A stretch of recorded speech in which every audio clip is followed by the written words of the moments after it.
Welcome to next exam. आज है 29 मार्च 2025 और 29 मार्च 2025 से करंट अफेयर्स के जितने भी इंपॉर्टेंट क्वेश्चन बन सकते हैं सारे हम इस वीडियो में डिस्कस करेंगे और हर क्वेश्चन से रिलेटेड इंपॉर्टेंट फैक्ट भी मैं आपको बताऊंगा, तो आप पूरा वीडियो बहुत ध्यान से देखिए। लास्ट में मैं आपसे क्वेश्चन पूछूंगा, उसका आंसर आपको कमेंट बॉक्स में बताना है। तो चलिए स्टार्ट करते हैं। पहला क्वेश्चन है, सार्वभौमिक स्वीकृति दिवस कब मनाया गया? तो ये अभी 28 मार्च को मनाया गया। तो उस क्वेश्चन का बे ऑप्शन सही है। दुनिया भर में सार्वभौमिक स्वीकृति दिवस ये हर साल 28 मार्च को मनाया जाता है। ये बहुभाषी और समावेशी इंटरनेट को बढ़ावा देने के लिए मनाया जाता है। अच्छा, मार्च में अब तक इतने इम्पोर्टेंट डे मनाए गए, मैंने आपको बार बार रिवाइज कराए हैं। जैसे 1 मार्च को विश्व नागरिक सुरक्षा दिवस, शून्य भेदभाव दिवस, विश्व समुद्री घास दिवस और अंतर्राष्ट्रीय व्हील चेयर दिवस मनाया गया। 2 मार्च को विश्व किशोर मानसिक स्वास्थ्य दिवस मनाया गया। 3 मार्च को विश्व वन्यजीव दिवस और विश्व श्रवण दिवस मनाया गया। 4 मार्च को राष्ट्रीय सुरक्षा दिवस मनाया गया। 5 मार्च को अंतर्राष्ट्रीय निशस्त्रीकरण और अप्रसार जागरूकता दिवस मनाया गया। 6 मार्च को राष्ट्रीय दंत चिकित्सक दिवस मनाया गया। 7 मार्च को जन औषधि दिवस मनाया गया। 8 मार्च को अंतर्राष्ट्रीय महिला दिवस मनाया गया। 10 मार्च को केंद्रीय औद्योगिक सुरक्षा बल स्थापना दिवस मनाया गया। 12 मार्च को धूम्रपान निषेध दिवस मनाया गया। ये जितने भी मैंने ब्लू कलर में हाईलाइट किए हैं ये इंपॉर्टेंट है, कई बार रिवाइज होते हैं ये एग्जाम में। 14 मार्च को नदियों के लिए अंतर्राष्ट्रीय कार्रवाई दिवस और पाई दिवस मनाया गया। अच्छा, 15 मार्च को विश्व उपभोक्ता अधिकार दिवस मनाया गया। 16 मार्च को राष्ट्रीय टीकाकरण दिवस मनाया गया। 17 मार्च को सेंट पैट्रिक दिवस मनाया गया। 18 मार्च को आयुध निर्माण दिवस मनाया गया। 19 मार्च को अंतर्राष्ट्रीय ग्राहक दिवस मनाया गया। 20 मार्च को अंतर्राष्ट्रीय प्रसन्नता दिवस, फ्रेंच भाषा दिवस और विश्व गौरैया दिवस मनाया गया। 21 मार्च को विश्व ग्लेशियर दिवस, विश्व कविता दिवस, विश्व कठपुतली दिवस और अंतर्राष्ट्रीय वन दिवस मनाया गया। 22 मार्च को विश्व जल दिवस मनाया गया। 23 मार्च को विश्व मौसम विज्ञान दिवस मनाया गया। 24 मार्च को विश्व टीबी दिवस मनाया गया। 25 मार्च को गुलामी और ट्रांस अटलांटिक दास व्यापार के पीड़ितों की याद में अंतर्राष्ट्रीय दिवस मनाया गया। और 27 मार्च को विश्व रंगमंच दिवस मनाया गया। तो मार्च में अब तक इतने इंपॉर्टेंट डे मनाए गए, ये आपको याद रखने हैं। और मैं आपको बोलता हूँ, डेली मॉर्निंग में उठकर सबसे पहले अपने लिए एक टारगेट फिक्स करो, चाहे छोटा सा ही टारगेट फिक्स करो, लेकिन डेली मॉर्निंग में उठकर सबसे पहले अपने लिए एक टारगेट फिक्स करो और फिर अपना पूरा दिन उस टारगेट को अचीव करने में लगा दो। आपकी लाइफ ऑटोमेटिकली अच्छी हो जाएगी। नेक्स्ट क्वेश्चन है, हाल ही में 47वां national junior girls handball tournament कहाँ आयोजित किया गया है? तो ये 47वां national junior girls handball tournament है और ये अभी लखनऊ में आयोजित किया गया। तो उस क्वेश्चन का सी ऑप्शन सही है। अच्छा, लखनऊ किस नदी के किनारे स्थित है? गोमती नदी के किनारे स्थित है और गोमती पुस्तक महोत्सव भी अभी लखनऊ में हुआ था। नेक्स्ट क्वेश्चन है, हाल ही में भारत का सामाजिक सुरक्षा कवरेज 2024 में बढ़कर कितने प्रतिशत हो गया है? तो भारत का सामाजिक सुरक्षा कवरेज 2021 तक, कब तक? 2021 तक 24.4% था, लेकिन अब जो भी गवर्नमेंट जो पहल कर रही है इसकी वजह से अब ये बढ़कर 48.8% यानी कि जस्ट डबल हो गया है। तो उस क्वेश्चन का बे ऑप्शन सही है। स्वास्थ्य बीमा, पेंशन और रोजगार सहायता तक पहुंच बढ़ाने वाली जो भी सरकारी पहल हैं इनकी बदौलत भारत का जो सामाजिक सुरक्षा कवरेज है ये 2024 में बढ़कर 48.8% हो गया है। नेक्स्ट क्वेश्चन है, एशिया के किस देश में रामायण कॉन्क्लेव का आयोजन किया गया? तो ये श्रीलंका में किया गया है। तो इस क्वेश्चन का सी ऑप्शन सही है। अब श्रीलंका, तो ये है मैप में श्रीलंका। श्रीलंका की कैपिटल है कोलंबो और श्री जयवर्धनेपुरम कुट्टे। कोलंबो कॉमर्शियल कैपिटल है और श्री जयवर्धनेपुरम कुट्टे एडमिनिस्ट्रेटिव कैपिटल है। श्रीलंका की करेंसी है श्रीलंकन रुपी। श्रीलंका की प्राइम मिनिस्टर हैं हरिनी अमरसूरिया और श्रीलंका के प्रेसिडेंट हैं अनुराग कुमार दिसानायके। अच्छा, भारत और श्रीलंका के बीच में पाक की खाड़ी है, इसे पाक स्ट्रेट या फिर पाक जल डमरू मंडल कहते हैं। अच्छा, यहाँ पे कच्छथीबू द्वीप है, भारत और श्रीलंका के बीच में है कच्छथीबू द्वीप, जिसे भारत ने श्रीलंका को दिया था। और भारत और श्रीलंका के बीच में कौन सी डिफेंस एक्सरसाइज होती है? मित्र शक्ति नाम की डिफेंस एक्सरसाइज भारत और श्रीलंका के बीच में होती है। 2 दिवसीय स्टडी इन इंडिया एक्सपो ये कोलंबो में हुआ। भारत अगले 5 साल में श्रीलंका के 1500 सिविल अधिकारियों को प्रशिक्षित करेगा। अडानी ग्रीन ने श्रीलंका से $442 मिलियन की पवन ऊर्जा परियोजनाओं को वापस लिया। 4 फरवरी को श्रीलंका ने अपना राष्ट्रीय दिवस मनाया। भारत और श्रीलंका की नौसेना ने एक संयुक्त नौसैनिक अभ्यास SEALNEX 2024 ये विशाखापट्टनम के तट पर किया। श्री सम्मी सिल्वा ये श्रीलंका के क्रिकेट के अध्यक्ष बने और श्रीलंका के क्रिकेटर प्रवीण जयविक्रमा को 1 साल के लिए क्रिकेट के सभी प्रारूपों से प्रतिबंधित किया गया है।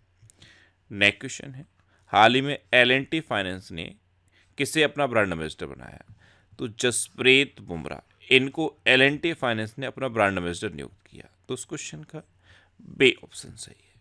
अच्छा, स्केचर्स ने जसप्रीत बुमराह को ही अपना ब्रांड एम्बेसडर बनाया। फेडरल बैंक ने विद्या बालन को अपना ब्रांड एम्बेसडर बनाया। लेवाइस ने दिलजीत दोसांझ को अपना वैश्विक राजदूत नियुक्त किया। फिक्की फ्रेम्स के ब्रांड एम्बेसडर आयुष्मान खुराना बने। सलमान खान को खो खो वर्ल्ड कप 2025 के लिए ब्रांड एम्बेसडर बनाया गया। वीवो ने सुहाना खान को अपनी 22 सीरीज स्मार्टफोन के लिए ब्रांड एम्बेसडर बनाया। हरभजन सिंह और सानिया मिर्जा को दुबई स्पोर्ट्स काउंसिल का ब्रांड एम्बेसडर नियुक्त किया गया। आलिया भट्ट ये लॉरियल पेरिस की वैश्विक राजदूत बनी। नेक्स्ट क्वेश्चन है, हाल ही में कौन दुनिया की 5वीं सबसे अमीर महिला बनी है? तो रोशनी नाडर, HCL ग्रुप की हैं रोशनी नाडर। ये हैं रोशनी नाडर, ये दुनिया की 5वीं सबसे अमीर महिला बन गई हैं। तो उस क्वेश्चन का बी ऑप्शन सही है। नेक्स्ट क्वेश्चन है, हाल ही में RBI ने किस राज्य में 8वीं राज्य स्तरीय समन्वय समिति की बैठक आयोजित की? तो ये सिक्किम में की है। किसने की है? RBI ने 8वीं राज्य स्तरीय समन्वय समिति की बैठक ये सिक्किम में आयोजित की है। तो उस क्वेश्चन का डी ऑप्शन सही है।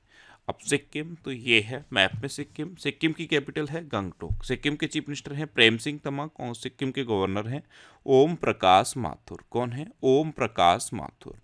अच्छा, सिक्किम सरकार ने प्रति व्यक्ति 50 रुपये का पर्यटक शुल्क लगाया है। सिक्किम के सोरेंग जिले में देश का पहला जैविक मत्स्य पालन केंद्र शुरू हुआ।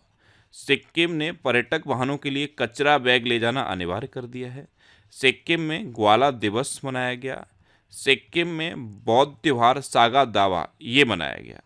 सिक्किम AI संचालित यातायात प्रबंधन प्रणाली शुरू करेगा। सिक्किम के उच्च न्यायालय ने अपनी महिला कर्मचारियों के लिए मासिक धर्म अवकाश नीति शुरू की है। और भारतीय सेना और बॉर्डर रोड ऑर्गेनाइजेशन ने सिक्किम में बेली ब्रिज पूरा किया। नेक्स्ट क्वेश्चन है, हाल ही में कौन सा शहर एशिया के अरबपतियों की राजधानी बना? पहले ये मुंबई था लेकिन अब संघाई बना है। मुंबई को पीछे छोड़कर एशिया के अरबपतियों की राजधानी अब संघाई बन गया है। तो उस क्वेश्चन का सी ऑप्शन सही है। नेक्स्ट क्वेश्चन है, हाल ही में भारतीय सशस्त्र बलों ने तीनों सेनाओं का अभ्यास प्रचंड प्रहार कहाँ किया है? तो ये अरुणाचल प्रदेश में किया। तो उस क्वेश्चन का बी ऑप्शन सही है। थल सेना, जल सेना और वायुसेना तीनों ने मिलकर ये प्रचंड प्रहार अभ्यास किया है। और कहाँ किया है? अरुणाचल प्रदेश में। अब अरुणाचल प्रदेश, तो ये है मैप में अरुणाचल प्रदेश। अरुणाचल प्रदेश की कैपिटल है ईटानगर। अरुणाचल प्रदेश के चीफ मिनिस्टर हैं पेमा खांडू और अरुणाचल प्रदेश की गवर्नर हैं KT पटनायक। अभी 20 फरवरी को अरुणाचल प्रदेश ने अपना स्थापना दिवस मनाया था। अच्छा, अरुणाचल प्रदेश में न्योकुम यूलो उत्सव मनाया गया।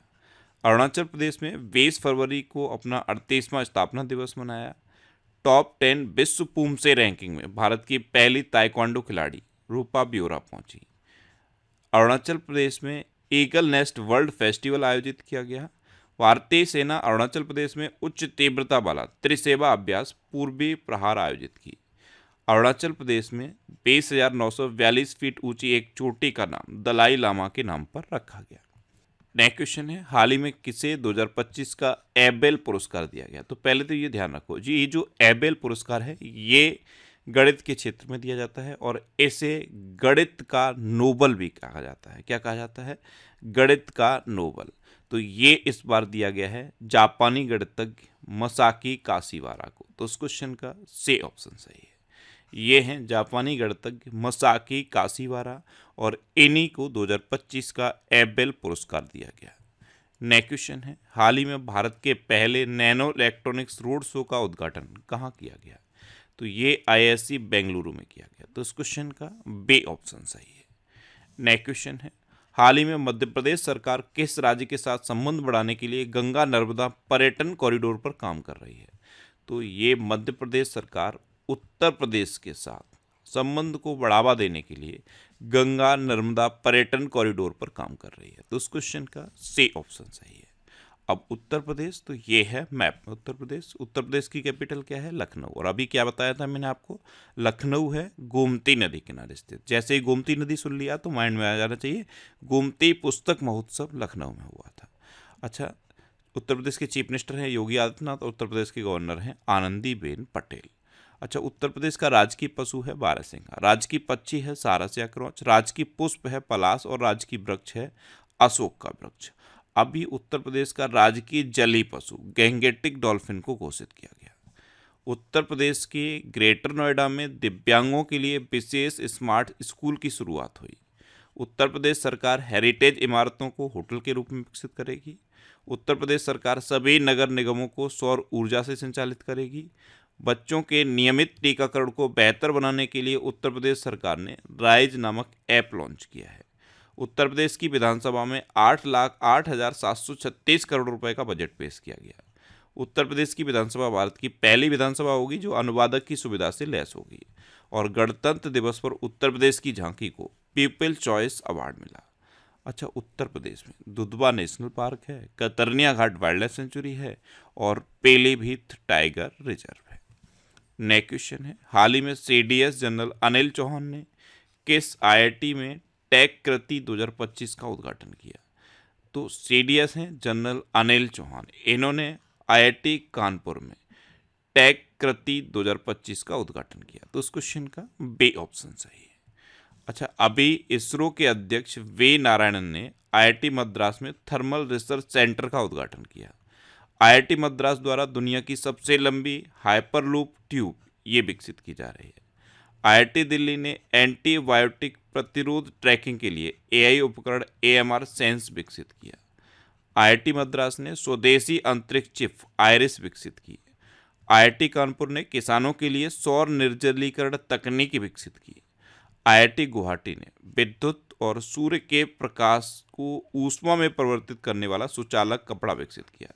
अच्छा, IIT गुवाहाटी ने इंजेक्टेबल हाइड्रोजेल डेवलप किया है। कैंसर थेरेपी के लिए है इंजेक्टेबल हाइड्रोजेल, ये IIT गुवाहाटी ने डेवलप किया। और IIT गुवाहाटी ने ही स्टूडेंट्स के लिए मल्टीपर्पज फर्नीचर भी डेवलप किया। सेना ने उच्च ऊंचाई पर बांस आधारित बंकर विकसित करने के लिए IIT गुवाहाटी के साथ ही समझौता किया। IIT मुंबई ने मृदा प्रदूषण को रोकने के लिए एक बैक्टीरिया डेवलप किया है। और IIT मुंबई ने दर्द रहित इंजेक्शन के लिए शॉक रहित सुई सिरिंज डेवलप की है। ऐसी सिरिंज डेवलप की है जिसमें सुई नहीं है, तो शॉक सिर्फ शॉक लगेगा, सुई रहित शॉक सिरिंज है जो IIT मुंबई ने डेवलप की है। नेक्स्ट क्वेश्चन है, हाल ही में किसे ऑस्ट्रेलिया भारत संबंध सलाहकार बोर्ड में नियुक्त किया गया? तो ये स्टीव वॉ को नियुक्त किया गया है। ऑस्ट्रेलिया के क्रिकेटर हैं, पूर्व क्रिकेटर हैं स्टीव वॉ, इनको ऑस्ट्रेलिया भारत संबंध सलाहकार बोर्ड में नियुक्त किया गया। तो इस क्वेश्चन का सी ऑप्शन सही है। नेक्स्ट क्वेश्चन है, हाल ही में RBI ने किस बैंक पर जुर्माना लगाया? तो RBI ने HDFC बैंक और पंजाब एंड सिंध बैंक, इन दोनों पर जुर्माना लगाया। तो इस क्वेश्चन का सी ऑप्शन सही है, उपयुक्त दोनों। RBI की कुछ गाइडलाइंस होती हैं, जब भी कोई बैंक उन गाइडलाइंस को फॉलो नहीं करता है तो उस पर RBI कई तरह का जुर्माना लगाता है। तो अभी HDFC बैंक पर 75 लाख और पंजाब एंड सिंध बैंक पर 68 समथिंग लाख का जुर्माना RBI ने लगाया है। तो RBI यानी कि reserve bank of India, RBI की स्थापना हुई 1 अप्रैल 1935 को। इसका हेडक्वार्टर है मुंबई में और इसके प्रेजेंट टाइम पे गवर्नर हैं संजय मल्होत्रा। अच्छा, संजय मल्होत्रा ये RBI के 26वें नंबर के गवर्नर हैं, ध्यान रखना 26वें नंबर के। 25वें नंबर के कौन थे? शक्तिकांत दास। और शक्तिकांत दास अब प्रधानमंत्री मोदी के प्रधान सलाहकार बन गए हैं। दूसरे नंबर के प्रिंसिपल सेक्रेटरी बने हैं शक्तिकांत दास। अब लास्ट वीडियो के क्वेश्चन का आंसर। लास्ट वीडियो मैंने आपसे क्वेश्चन पूछा था कि किसे टाटा मोटर्स का ब्रांड एम्बेसडर नियुक्त किया गया, तो विक्की कौशल को अभी टाटा मोटर्स का ब्रांड एम्बेसडर नियुक्त किया गया। तो उस क्वेश्चन का सी ऑप्शन सही था और लगभग सभी स्टूडेंट ने इसका आंसर सही दिया। मोस्टली स्टूडेंट ने इसके बारे में डिटेल में लिखा। मैं आपको एक बार फिर बोलूँगा, क्वेश्चन के बारे में आपको जितना ज़्यादा से ज़्यादा पता हो आप लिखा करो, क्योंकि जो चीज़ें आप लिख देते हो फिर उन्हें आप कभी नहीं भूलते। इस तरह से जब आप डिटेल में आंसर लिखोगे तो आपको बहुत सारी चीज़ें बहुत आसानी से याद हो जाएंगी। अच्छा, ये नेक्स्ट एग्जाम का ऑफिशियल टेलीग्राम चैनल है, इसे आप ज्वाइन कर लीजिए। यहाँ पे मैंने जनवरी से लेकर दिसंबर 2024 तक के करंट अफेयर्स का पीडीएफ पोस्ट कर दिया है। ये कंप्लीट 1 ईयर का पीडीएफ है, इसे आप आसानी से डाउनलोड कर सकते हो। अच्छा, ये वीकली वीडियोज़ हैं और वीकली वीडियोज़ में यूट्यूब पर फैक्ट स्टडी चैनल पर अपलोड करता हूँ, तो यूट्यूब पर फैक्ट स्टडी सर्च करके आप इन वीडियोज़ को देख सकते हो। अब आपके लिए रिवीजन के क्वेश्चन। अभी संजय कुमार मिश्रा को प्रधानमंत्री मोदी की आर्थिक सलाहकार परिषद का पूर्णकालिक सदस्य नियुक्त किया गया। राजीव गौबा ये नीति आयोग के नए सदस्य बने हैं। गो आईबीबो ने ऋषभ पंत को अपना ब्रांड एम्बेसडर बनाया। जेएसडब्ल्यू स्टील ये दुनिया की सबसे बड़ी स्टील कंपनी बन गई है। तेलंगाना को टीबी परीक्षण में उत्कृष्टता के लिए राष्ट्रीय पुरस्कार मिला है। 23 वर्षों बाद कैप गिद्धों को दक्षिण अफ्रीका में देखा गया। चीन ने वर्ष 2025 में अपने सैन्य खर्च में 7.2% की वृद्धि की। केरल वरिष्ठ नागरिक आयोग स्थापित करने वाला पहला राज्य बना है। फ्रांस में दुनिया का सबसे बड़ा सफ़ेद हाइड्रोजन भंडार खोजा गया। भारत अमेरिका, चीन और जापान के बाद दुनिया में चौथा सबसे बड़ा वैश्विक धन केंद्र बनकर उभरा है। मोबाइल वर्ल्ड कांग्रेस 2025 का आयोजन स्पेन के बार्सिलोना में हुआ। हरमनप्रीत सिंह ने 7वें वार्षिक हॉकी इंडिया पुरस्कार समारोह में सर्वश्रेष्ठ खिलाड़ी का पुरस्कार जीता। जैगुआर फाइटर स्क्वाड्रन में पहली महिला पायलट तनुष्का सिंह बनी। आरबीआई ने अजीत रत्नाकर जोशी को कार्यकारी निदेशक नियुक्त किया। अमेरिका के राष्ट्रपति ने अंग्रेजी को आधिकारिक भाषा घोषित करने वाले आदेश पर हस्ताक्षर किए। भारत विश्व का दूसरा सबसे बड़ा चाय निर्यातक बना है। पारंपरिक सिग्मो महोत्सव 2025 ये गोवा में हुआ और भारत में आने वाले पेशर के सोर्स में अमेरिका टॉप पर रहा है। जो भी रेमिटेंस इंडिया को आता है उसमें सबसे ज़्यादा रेमिटेंस अमेरिका से आ रहा है। अब आपके लिए आज का क्वेश्चन है, खेलो इंडिया पैरा गेम्स के दूसरे संस्करण में कौन शीर्ष पर रहा। 4 ऑप्शन दिए गए हैं, इनमें से आपको अपना आंसर बताना है। और इसके अलावा हम हमारे फेसबुक पेज पर previous year question daily post करते हैं, तो आप फेसबुक पर नेक्स्ट एग्जाम सर्च करके हमारा फेसबुक पेज ज्वाइन कर सकते हैं, क्योंकि प्रीवियस ईयर क्वेश्चन आपको बहुत हेल्प करते हैं। अगर आपको किसी क्वेश्चन में कोई डाउट होता है या आपको अपने करियर से रिलेटेड भी कोई प्रॉब्लम है, तो आप इंस्टाग्राम, फेसबुक और एक्स पर इंद्रेश आरसी सर्च करके आप मेरे साथ जुड़ सकते हैं और कोई भी डाउट, कोई भी confusion without any hesitation discuss कर सकते हैं। तो ये था आज का हमारा करंट अफेयर्स का वीडियो। आपको ये वीडियो कैसा लगा प्लीज़ कमेंट बॉक्स में ज़रूर बताना। और अगर अभी तक भी आपने हमारे इस चैनल को सब्सक्राइब नहीं किया है तो इसे आप सब्सक्राइब कर लीजिए। आपको इस चैनल से निश्चित ही मदद मिलेगी। जब भी आपसे सब्सक्राइब करेंगे तो बराबर में एक बेल आइकन बन के आएगा, आप उस बेल आइकन पर जरूर क्लिक कर लें, जिससे कि आपको डेली मॉर्निंग में करंट अफेयर्स की वीडियो मिलती रहे। Next exam always with you. Thanks for watching.